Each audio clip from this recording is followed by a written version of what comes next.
Paid in pennies. In the late 90s I lived in a pretty sweet apartment with a cool little turret room. It was a studio, but it was just me and a cat, so it worked perfectly. I loved the location, but the landlord was difficult. When I first signed the lease, she acted like it was cool that I had a cat, but one time when she came by with the bug guy, she saw my cat and demanded I pay her a pet deposit. I was like, you didn't mention that before, but cool. Whatever. Things toddle along for a few more months, when I get a call. Landlord wants to come by and show her friend the work she did on the place before I moved in, because she was proud of doing it herself. Okay, cool. Whatever.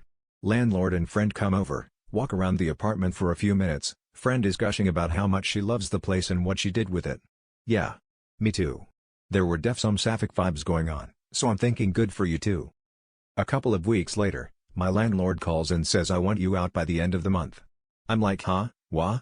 And she tries to say it was because I didn't tell her I had a cat when I moved in, despite us having that discussion and me paying her the pet deposit when asked. I explained this to her, she was adamant, tried to gaslight me, and insisted I had to get out. Turns out her friend fell in love with the place and was in need of a new spot by the end of the month. She never told me this directly, but the downstairs neighbor heard them talking about it on their way out.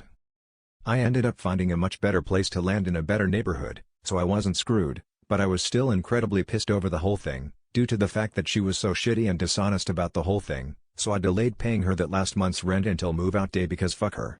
On that day, I decided to go down to the bank and cash in the rent amount, like $350, it was the 90s, for pennies. The bank gave me rolled coins, which I promptly opened into a couple of Kroger bags. I moved all my shit out the day before, so I just met her there for a walkthrough, and when she asked for the rent, I handed her the bags full of pennies. She got red hot pissed and screamed at me, said I was going to have to wait there while she counted it. First she tried to get me to count it and roll it, to which I replied, nah, bitch. I know how much is there. Call me if it's short.